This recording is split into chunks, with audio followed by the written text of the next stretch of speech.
87. Resurrection of 3 dead people.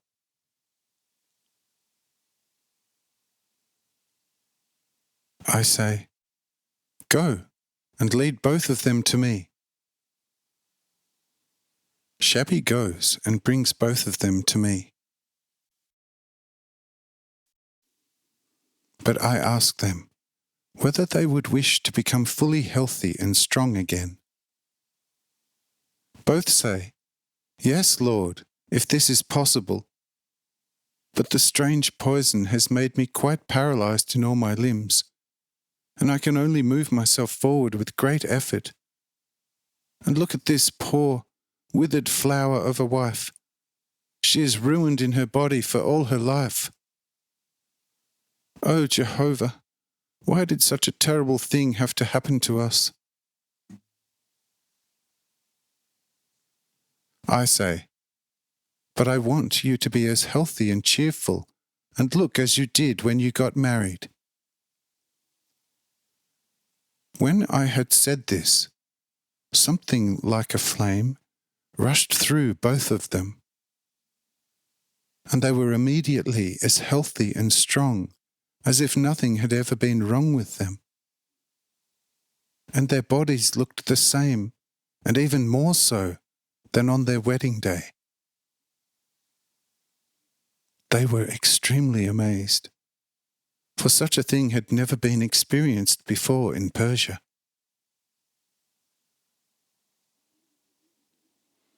Shabby also began to raise his eyebrows more and more, and almost cannot believe his senses. But Jura nudges him and says to him somewhat secretly, "Hey, I think that we are in exactly the right place, and we cannot be too far from the person that you are trying so carefully to deny. I tell you, it is he, or in all eternity no one else. Now judge according to your senses." Shabby says, "Yes, you must have almost hit the nail on the head. This sudden healing of the both, simply through his word. That is more than what all human wisdom can comprehend. Now our rescue also seems somewhat clearer to me. A person in whose will such a power exists that even crude matter must obey, must stand higher than all other people of the earth. A fullness of divine power must live in him, and his soul must be the living print of the divine will, or it is the Godhead itself. Perhaps I went too far in my caution, but I cannot possibly have sinned by it, for I wanted to protect the divine, which could be an abomination to the heathens, and I didn't want to let it be poisoned by them, which would have done no good for either us or the most eminent religion. But as it seems here, the heathens are not as bitter at all as they were portrayed to us in Persia.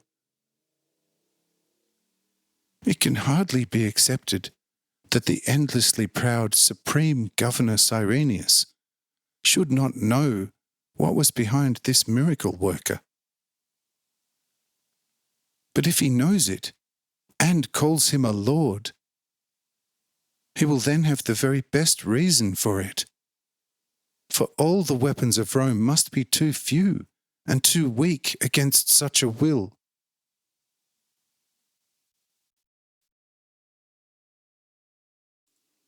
That was no conjuring, and no miraculous healing in the way of our magicians and priests, who persuade completely healthy people with the means of money and other advantageous promises to pretend to be deaf, lame and blind, to make a pilgrimage to an idol in a dirty temple, and then at a decided sign to become seeing, hearing, and upright as a tree. In this way, a number of feeble-minded people will be persuaded. And then if real lame, blind and deaf people come and beg and sacrifice, it will nonetheless be no better for anyone. For always, they say, your faith is too weak. Your petty sacrifice will not please God. Yes, you know that our magicians even bring the dead children of rich parents back to life. But we have known for a long time how, and we also know that such children awakened from death are not their blood relatives. This man here will also certainly be able to call at least the seemingly dead people back into life. I step up to them and say, yes, he can do that without sacrifices, oil and herbal juices. Look down to the beach. The 2 sons of our innkeeper have just pulled 3 drowned people out of the water, man and 2 girls. He is a poor father with his 2 daughters, a poor Jew. His wife saved her own life thanks to a tree which was floating in the water. But her husband and both the daughters, who all hurried to help their mother as she was in the greatest danger, were washed out to sea by the ever-increasing current and drowned in the undulant tides. But the sea's tide threw them ashore completely dead, and the strong sons of our innkeeper found them now lying dead and have just brought them to land just below us here. But I also want the unfortunate wife to be here too, who is still to be found clinging to the tree, crying, trembling and calling for help. For this I will use my pilot again. Then you shall see the glory of God and believe in him, who has saved you all. Here I call Raphael and give him simply a sign which he understands. And in barely a minute's time he brings to me on the hill the lamenting wife, who at first cannot be comforted at all. But I touch the woman and say, now be calm, woman, and believe and trust, for through God all things are possible.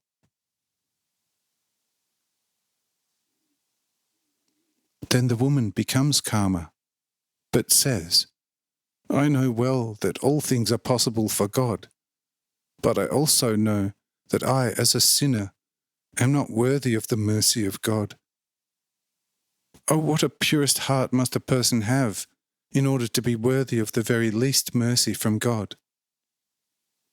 But this door to mercy has long been closed to me. God will surely take little notice of me now in my affliction, since I took too little notice of him in my happiness. But God already showed me a great mercy when he chastised me.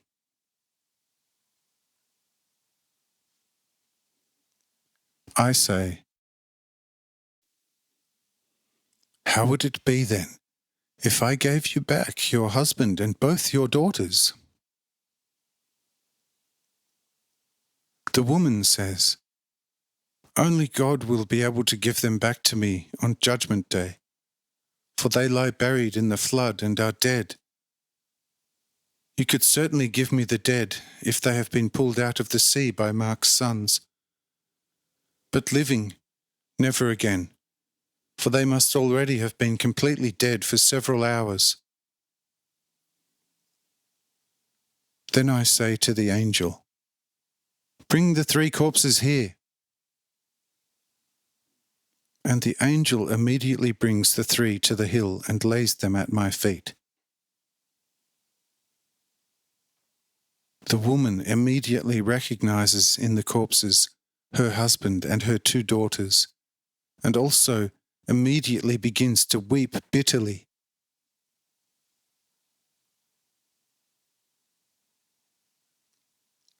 But I say, woman, be calm, for you can see that they are just sleeping here." The woman says, "Yes, they sleep the eternal sleep, from which a person has never awoken." I say, "Woman, you are wrong. There is no eternal sleep, as you mean, since you have no complete belief in a life after death. But I will wake these three, so that you and many others will become stronger in faith and trust in the living name of God." Then I say loudly to the corpses, "Rise and stand up from your deathly sleep." Immediately the three corpses begin to stir. And soon they stood up in great amazement. They looked around them with wide, bright eyes, for they did not know what had happened to them and where they were now.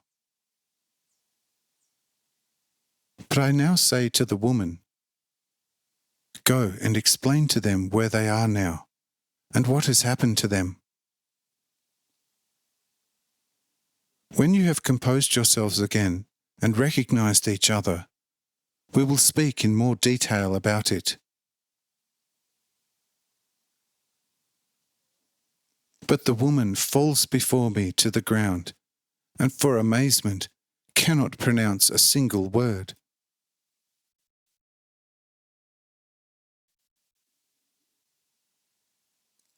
Only after a while the woman was able to fully stand up and began to laud and praise me to a great degree, for she was gradually convincing herself more and more that her husband and both her daughters were alive and looked quite healthy and happy.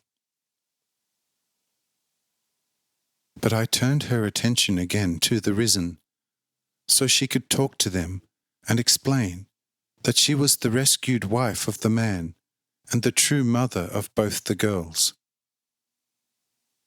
Then the woman went to the risen people with hurried steps, for if someone was healed by me, or raised from the dead, I would move away from the healed or risen person, for reasons known only to me.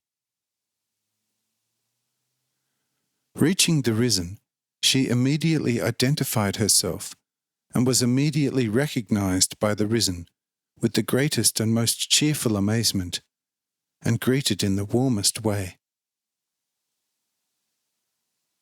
But I forbade the wife to betray me as the Saviour and reawakener to the risen, who were now in full consciousness again, because such a thing was not suitable for a newly awakened life.